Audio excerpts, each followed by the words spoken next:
Abram comigo a palavra de Deus em Salmos 127. Salmos 127.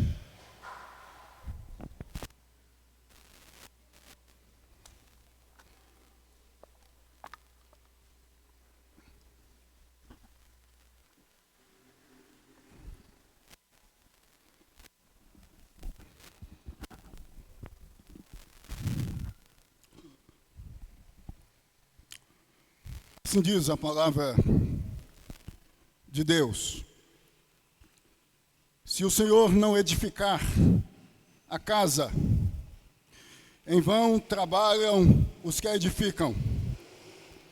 Se o Senhor não guardar a cidade, em vão vigia a sentinela.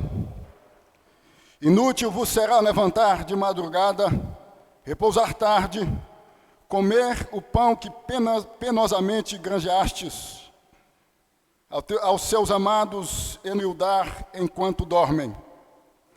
Herança do Senhor são os filhos, o fruto do ventre, seu galardão. Como flechas na mão do guerreiro, assim os filhos da mocidade. Feliz o homem que enche deles a sua aljava, não será envergonhado quando pleitear com os inimigos à porta. O tema da nossa meditação, a partir de então, é a tola presunção dos homens. A tola presunção dos homens. A idiota, a boba arrogância, soberba dos homens. Deus, eis-nos aqui com o propósito unicamente de ouvirmos a voz do Senhor, e por isso pedimos que Tu venhas, em o nome de Jesus, falar conosco. Ó Deus, usa-me com poder. Em o nome de Jesus, amém e amém. Meus irmãos e minhas irmãs, vocês sabem que a humanidade, desde os primórdios, externa, que pode tocar a vida sem Deus, sem a bênção de Deus, a começar por Adão e Eva, já que ambos, quando deram ouvidos à voz da serpente, de Satanás, comendo do fruto do conhecimento do bem e do mal, imaginaram que uma espécie de alquimia ontológica, por causa do ingerimento da substância do fruto proibido, envolveria-os, fazendo-os divinos, independentes, autônomos, ou capazes de tocarem as suas vidas na vida sem Deus. Por conseguinte, vocês sabem, temos isto sendo notado, sendo percebido em Caim e os seus descendentes, já que Caim e seus descendentes explicitam, por meio das suas atitudes, que não estavam preocupados com Deus, que não estavam nem aí para a bênção de Deus. Nas entrelinhas, diziam: abaixo a Deus. A Torre de Babel, vocês sabem, é o exemplo maior de uma humanidade que diz que pode tocar a vida sem Deus, pois a disposição subjacente por detrás da iniciativa de edificar a torre foi abaixo a Deus, ou desconsiderar a ação de Deus na terra. Talvez na história ocidental isto tenha ficado mais evidente a partir do século XIV, com o advento do Renascimento. Posto que neste período, vocês sabem, os homens ocidentais se insurgiram contra a graça, enaltecendo a natureza, ou seja, se insurgiram contra Deus, enaltecendo a criação, tendo o homem como seu item, como seu objeto mais importante.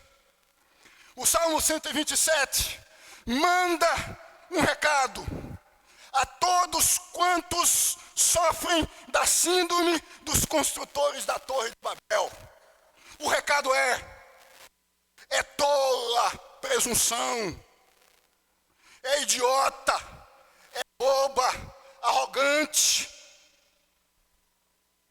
desconsiderar a ação de Deus na terra, já que sem Deus não dá.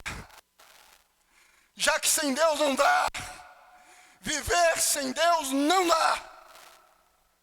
É o que destaca o verso 1, Salmo 27. Já que o mesmo, prestem atenção, o Senhor não edifica casa, trabalham e a edificam. Se o Senhor não guardar a cidade, em vão vigia a sentinela. O Salmo 107 foi confeccionado, vocês sabem, por alguém que experimentou de quase tudo na vida. Estou falando de Salomão. Alguém que sorveu, bebeu amarguezes na existência, na vida, por desconsiderar muitas vezes a vontade de Deus para a sua vida. Vocês sabem que em muitos momentos Salomão não deu importância à palavra de Deus e à vontade de Deus.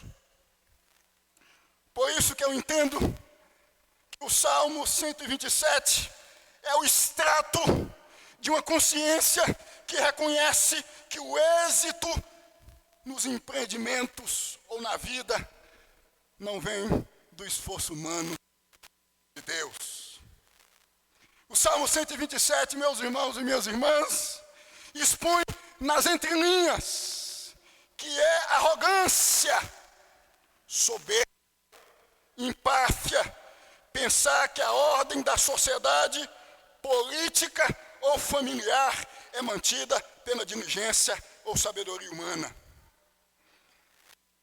Salmo 127, em síntese, podemos dizer, comunica que é idiotice.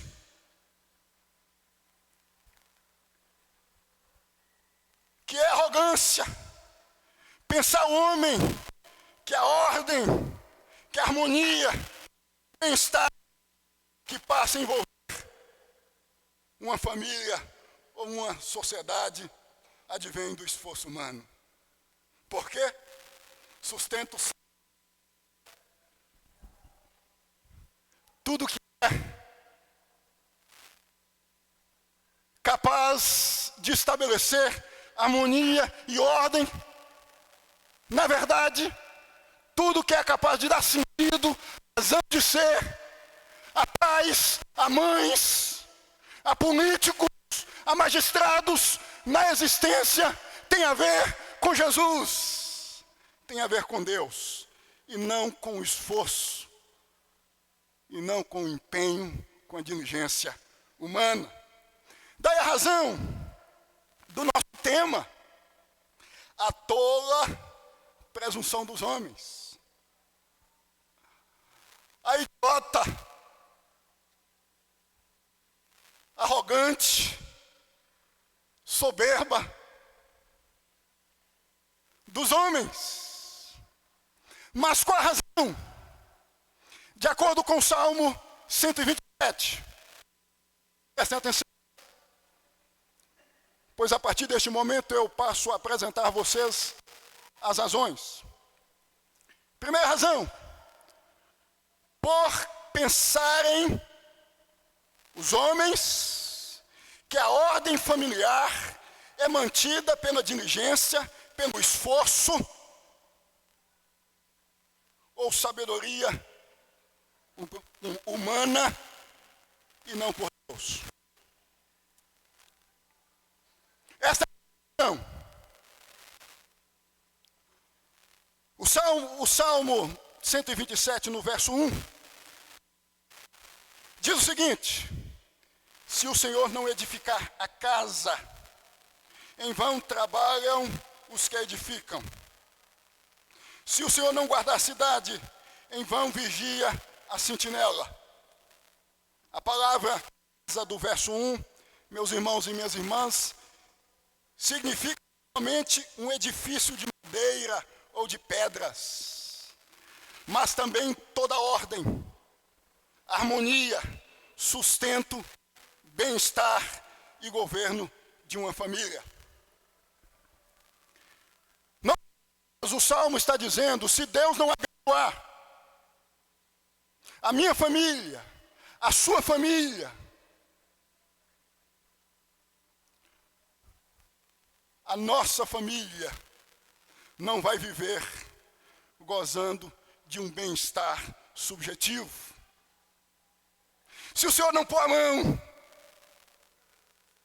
se a experiência não for no tocante a minha família, a sua família, de que o bem-estar da mesma tem a ver com a bênção de Deus, e não com o meu empenho, e não com o seu empenho, e não com a minha diligência, e não com a sua diligência, em vão, inútil, será o meu empenho, o seu empenho, a minha diligência, a sua diligência, em prol do benefício ou dos bons resultados que desejamos para a nossa família. Significa que o esforço de um pai, portanto, ou de uma mãe, em manter a família em ordem, sem a bênção de Deus, é infrutífero. Você pai, você mãe, pode se empenhar, pode se esforçar, tendo o objetivo de manter a sua casa em ordem, de pé, gozando harmonia.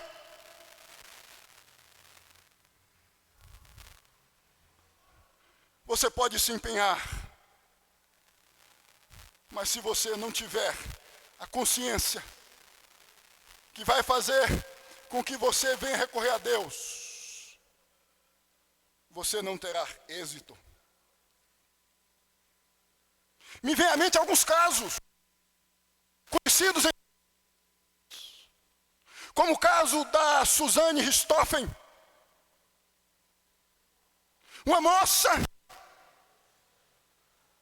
de pai que provavelmente estudou em boas escolas, portanto que teve uma educação, que teve uma dispensa farta, que nada faltou lá, mas que foi induzida por um sentimento diabólico, satânico, que a fez se insurgir contra os seus próprios pais. E vocês sabem, conhecem o resultado. Suzane, juntamente com 2 comparsas, matou de modo brutal e cruel os seus pais. Seus pais, com certeza, haviam se empenhado, haviam se esforçado, mas talvez tinha a consciência de que o bem-estar, de que a ordem podia envolver a sua casa, tinha o eterno. E a desgraça recaiu sobre a sua casa. Quantos outros casos semelhantes?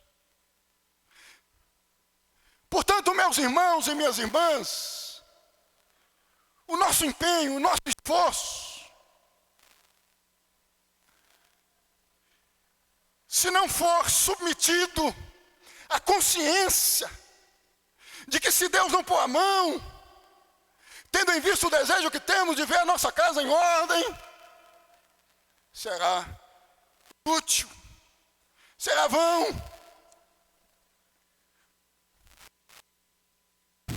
É o que destaca o verso 2. Se não observem, parte inicial do 2.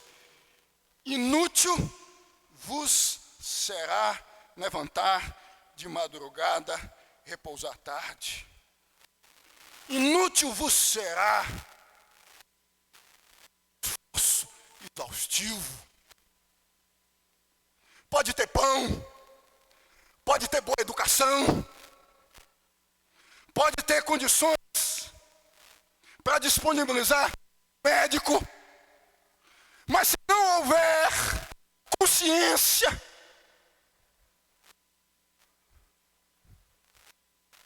de que só Deus pode organizar nossa casa, fazer com que o mal não venha apanhar a casa, a nossa família, iremos sucumbir, mesmo nos esforçando, como nós nos esforçamos. O verso 2 ensina duas coisas. Primeira, que a casa do bem-estar de uma família, de uma longa jornada de trabalho por parte de um, mas da bênção de Deus. A expressão do verso 2, inútil vos será levantar, indica exatamente isto. Portanto, o conhecimento, o cuidado e o empenho humano não são garantias de sucesso. Na verdade, o Salmo está dizendo que sem Deus eles falharão. Sem Deus todo esforço se torna inútil. Tem a ver com a bênção de Deus. Tem a ver com a mão de Deus. Ver a sua casa, os seus, a sua família caminhando na vida que é marcada por circunstâncias negativas, difíceis, gozando de uma paz subjetiva sem igual, de uma paz interna sem igual. Tem muita gente que se esforça, pai, mãe, por ter bons filhos, educados, fiéis a Deus, e acha que é a boa educação, isto faz parte, obviamente, que vai proporcionar isto, que são brinquedos, e tantas outras coisas que vão proporcionar isto. Não é. Não é. É estar todos os dias diante de Deus, dizendo: Deus, abençoe a minha família, abençoe minha filha, abençoe meu filho. Ó Deus, cuida da minha filha, cuida do meu filho. Eu me empenho, eu me esforço. Às vezes, metaforicamente falando, me sangro. Mas eu sei que não depende do meu empenho e não depende do meu esforço. Depende do Senhor pôr a mão. Uma observação. A ideia aqui não é de condenar por causa do trabalho o acordar cedo, o dormir tarde em prol do bem-estar da família. mas de não entender que é Deus que dá condições para tal exercício. Vocês sabem, a saúde para por causa do trabalho acordar cedo e dormir tarde, quem dá é Deus. Se você tem disposição física, saúde, para acordar cedo, para dormir tarde, porque você sabe que a sua filha, que o seu filho precisa de uma boa educação, precisa ter o que comer em casa, entender que isso tem a ver com a mão de Deus recaindo sobre sua vida, porque boa saúde, nenhum médico, nenhum remédio pode proporcionar, só Deus. Assim entendemos, porque temos fé no que a palavra de Deus ensina. Segunda coisa que o verso 2 ensina, é que a causa do sucesso financeiro de uma família não é o corte de gastos, mas a bênção de Deus, não é a mesquinhez. João Calvino, comentando o Salmo 127, ensina que a expressão comer pode indicar isto. Temos que entender, portanto, que é Deus que concede sabedoria a pais, a mães, a famílias para lidarem com suas finanças. Quando o negócio aperta, quando as finanças descansam, a gente começa a entrar em desespero e começa a fazer equações, a recorrer à matemática, a planilhas, ao Excel, entendendo-nos que a partir do nosso entendimento e de uma equação possível, nós vamos pôr as nossas finanças em ordem. O Salmo está dizendo, até nisto, se nós não entendermos que é Deus que concede a nossa sabedoria, nós não vamos conseguir as nossas finanças. Diante de uma crise, portanto, que passa a envolver a nossa família no campo financeiro, é preciso, antes de qualquer coisa, antes de recorrermos à matemática, antes de recorrermos à planilha, antes de recorrermos ao Excel, nos colocarmos diante de Deus e pedirmos a sabedoria que vem do alto, iluminação. A tola presunção dos homens, a idiota soberba dos homens. Em segundo lugar, por pensarem que a ordem em uma cidade é mantida pela diligência ou sabedoria humana. É o que destaca também o verso 1.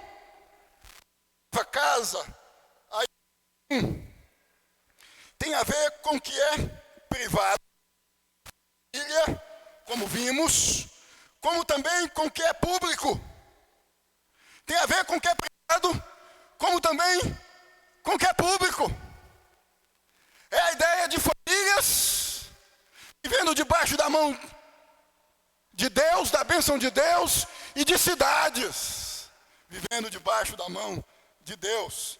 Trazendo para o nosso contexto, tem a ver com políticas públicas, saúde pública, segurança pública, educação pública, em síntese, a ordem social pública. Já que o sentinela do final do verso 1 são os magistrados, os políticos. Notem que o seguinte, primeiro, se refere a quem vive buscando edificar as suas famílias, a estabelecer ordem e harmonia em suas famílias. Segundo, quem vive tentando estabelecer ordem e harmonia no que diz respeito, que envolve o público, a cidade, os magistrados, os políticos. Em seguida, se o Senhor não guardar a cidade, em vão vigia a sentinela. Se Deus não pôr a mão, magistrados podem se esforçar. Que as cidades administradas pelos mesmos não vão gozar de paz, de harmonia entre os seus. Em vão trabalhará o sentinela. Projetos e mais projetos podem ser feitos, voltados aos direitos humanos. Se não tiver consciência de que é Jesus quem coordena, quem sensibiliza os homens a viverem em um contexto social com dignidade, respeitando uns aos outros, pode existir empenho e esforço por parte dos magistrados, dos políticos, que tudo será vão. Por isso que em outro momento, o salmista disse: feliz a nação cujo Deus é o Senhor. Bem-aventurada a nação cujo Deus é o Senhor. Quando Deus está na dianteira do barco público, a misericórdia toma os magistrados, os políticos, fazendo com que os mesmos venham se preocupar não consigo mesmos, mas com o povo de uma determinada nação, de um determinado país, de uma determinada cidade. Os políticos e magistrados são instrumentos de Deus para manter a ordem pública. O que eu estou dizendo é que a ordem, a harmonia, o sucesso, o bem-estar que passa a envolver uma sociedade, um país, uma cidade, não tem a ver com as ações intelectualizadas, apinhadas de sabedorias ou de sapiência dos políticos e dos magistrados. Graça comum de Deus me ama. Sabem por quê? Porque os magistrados, os políticos, são causas secundárias e não primárias. Deus é a causa primária da ordem que nós encontramos em uma determinada sociedade. O caos existe? Existe. A bandidagem existe? Existe. Eu estava hoje vendo um vídeo de uma moça jovem envolvida com o tráfico de drogas, que estava coordenando a execução de um outro jovem. E no vídeo ela dizia: não atira, porque alguém pode escutar. Use a faca. O corpo do rapaz morto foi encontrado boiando em um rio, a cabeça em outro lugar. Talvez por conta disso você esteja imaginando que a mão de Deus não está na sociedade. Está. É porque o pecado existe, reside. A depravação existe, reside nos homens. Não está pior por causa da graça comum de Deus. Ainda há pessoas boas, ainda há bons políticos, ainda há bons magistrados, ainda existem bons projetos de lei voltados aos direitos humanos, porque a graça comum de Deus reside no mundo. A tola presunção dos homens, a idiota, a boba, soberba dos homens, por não descansarem na quietude ou inteiramente na providência de Deus, levando em conta a vida privada e pública. É idiotice. Em outras palavras, e arrogância, pensar o homem que pode gozar de uma paz ante ao caos que mormente envolve a vida pública e privada, sem descansar na santa e bendita providência de Deus. É o que destaca o verso 2. E da sua parte final, ele diz o seguinte: aos seus amados, Deus o dá enquanto dormem. Versos de 3 a 5. A herança do Senhor são os filhos, o fruto do ventre, seu galardão. Como flechas na mão do guerreiro, assim os filhos da mocidade. Feliz o homem que enche deles a sua aljava, não será envergonhado quando pleitear com os inimigos à porta. A parte final do verso 2 não é um convite à inércia, à indolência, a cruzar os braços. Obviamente que não. Mas um convite a submetermos, meus irmãos e minhas irmãs, o nosso trabalho à providência de Deus. Significa que nós devemos trabalhar de modo incansável,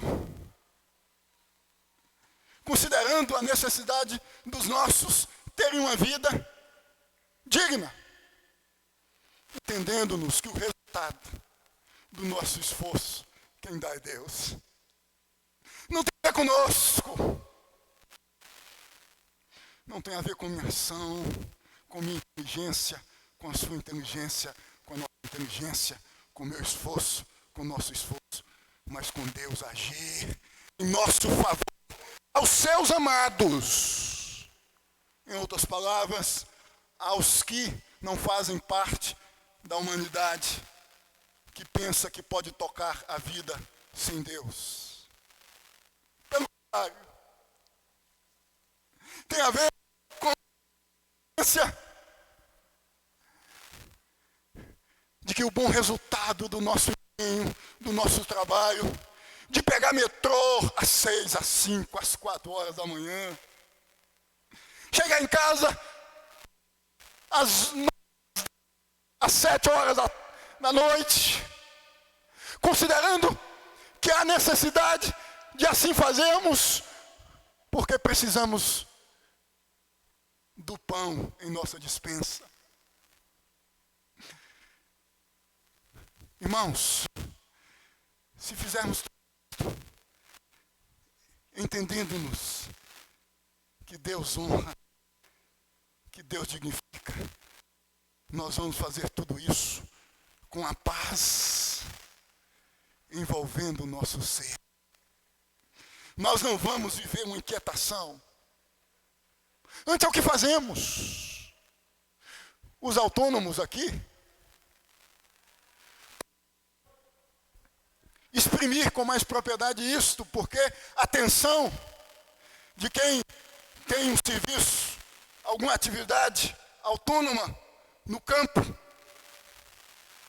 que tem a ver com resultado financeiro, o que põe pão na mesa, porque os mesmos vivem sem saber se vai acontecer, apesar dos seus esforços, bons resultados. A estes, aos demais, o recado do Salmo 120 é: trabalhe descansando na providência de Deus.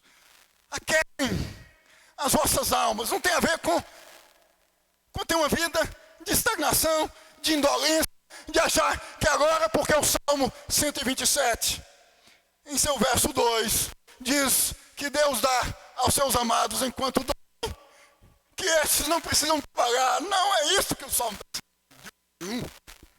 O Salmo está ensinando o seguinte: trabalhe, se esforce, não descanse, se empenhe, mas entenda que quem vai prover é Deus. É trabalhar entendendo, meus irmãos e minhas irmãs, que o resultado, volto a enfatizar, do nosso trabalho virá da providência de Deus, e não do nosso esforço, do nosso empenho. Tem muita gente que trabalha e nada acontece. Tem a ver com a bênção de Deus, com a graça comum de Deus. E então, destacarmos aqui também que não tem a ver minhas com trabalhar e não ter as coisas. O que comer. Tem a ver com trabalhar e ter as coisas. A sensação de ser nas mesmas. É trabalhar cansável.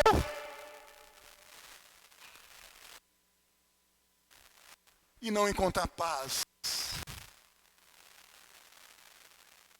E não encontrar sentido.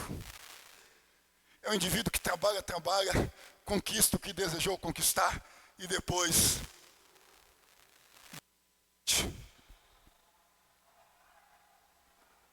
eu tenho que ter mais. Eu tenho que ter mais. Os versos de 3 a 5 usam o exemplo dos filhos como que é a providência de Deus que nos mantém. As expressões herança do Senhor, fruto do ventre e galardão contidas no verso 3 demonstram que os filhos não são frutos do acaso, mas de Deus. Os filhos vêm de Deus, providência de Deus. O salmista está dizendo, prova de que somos sustentados e mantidos na vida por meio da providência de Deus, são os filhos que temos. Porque os mesmos são resultados em nossa vida da santa e bendita providência de Deus. O verso 4 ensina: filhos são as armas dos pais, como flechas nas mãos do guerreiro. São armas nas mãos dos pais. Nós temos que considerar o contexto histórico aqui do Salmo. O que vem à mente do salmista é os embates, os conflitos com inimigos na cidade e distante da cidade.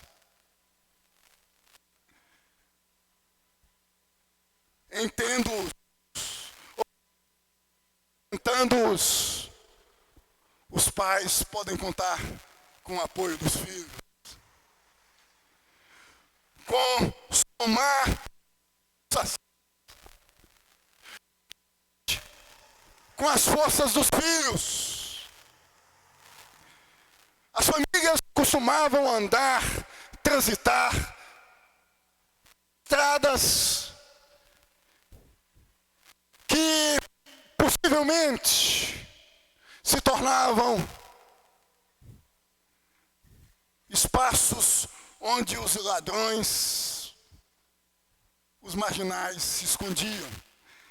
E o salmista está dizendo que quanto mais filhos vocês pais tiverem nesse contexto, mais guardados, mais fortes, mais protegidos, mais armados, suas famílias vão estar.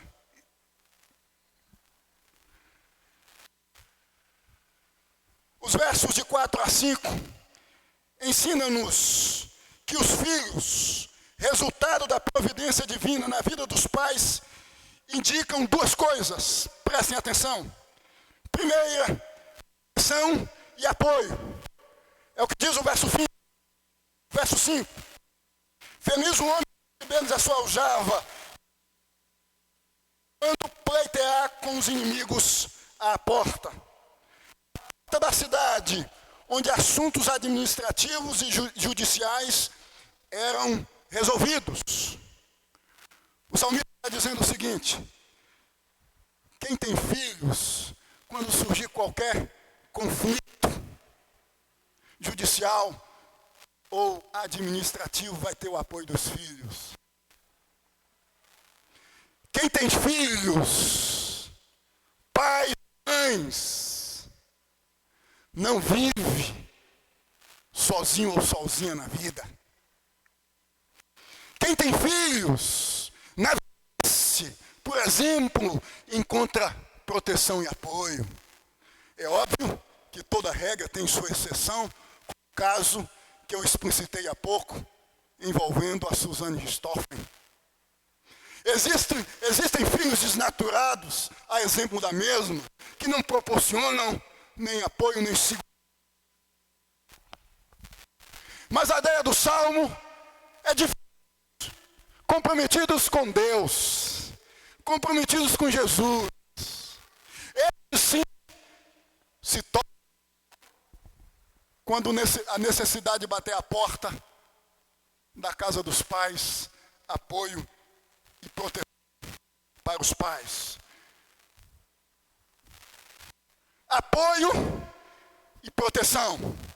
Segunda coisa, que os versos de 4 a 5 ensina, com relação aos filhos e aos pais, é que os filhos proporcionam aos pais continuação de infância.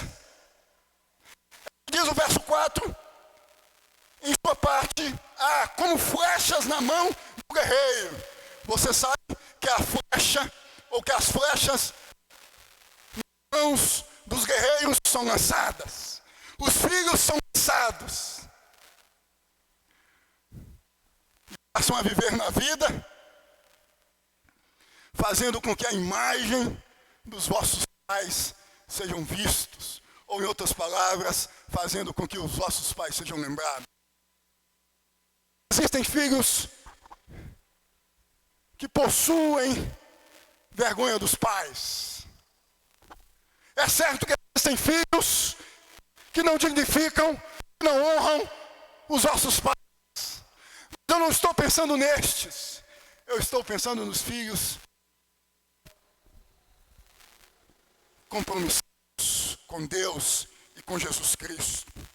Estes são sementes que fazem brotar continuamente as imagens dos pais.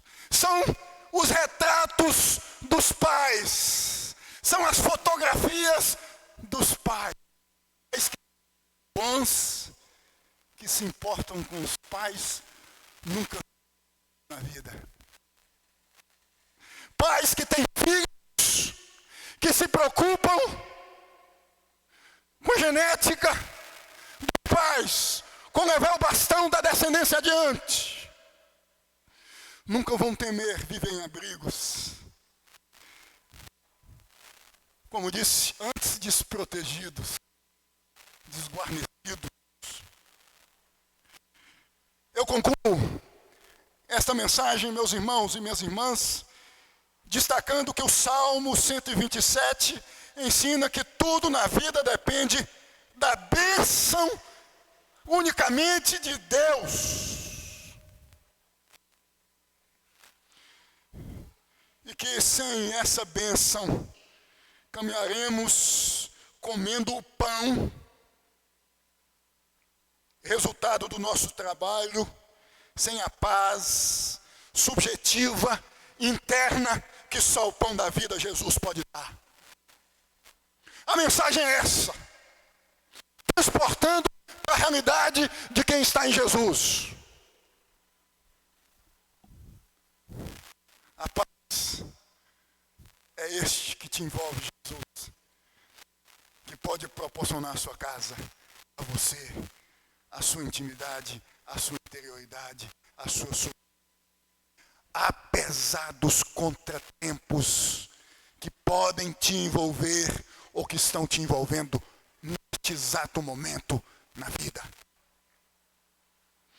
Você pode ganhar, você pode se esforçar, você pode se exaurir.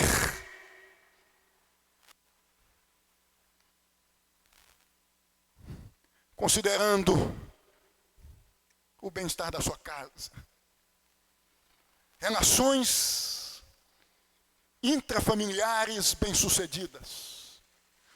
Dignidade, honra vindo dos filhos por parte dos pais. Se a bênção de Deus, se Jesus não estiver mandando na sua casa, governando a sua casa, será inútil. Tudo tem a ver, portanto, com a bênção de Deus. E a bênção de Deus entre nós, hoje, é Jesus. É Jesus. É Jesus que faz com que pais perdidos, no tocante aos seus filhos, e filhos perdidos no tocante aos seus pais, venham se encontrar. É Jesus que faz com que as relações afetadas, manchadas por ódio, por mágoas, por tapas e socos metafóricos, venham ser restabelecidas. É só Jesus. Se na sua casa reside mais você, o ego, o seu, você está sendo um idiota, perdoe-me dizer isto, presunçoso, arrogante. Porque você sabe que tem a ver com Jesus envolvendo você cada vez mais. A minha esposa vai cantar uma canção que, ao meu ver, tem tudo a ver, em síntese, com o que nós conversamos. Escutem, ouçam, e em seguida nós vamos, com a graça de Deus, participarmos da mesa do Senhor.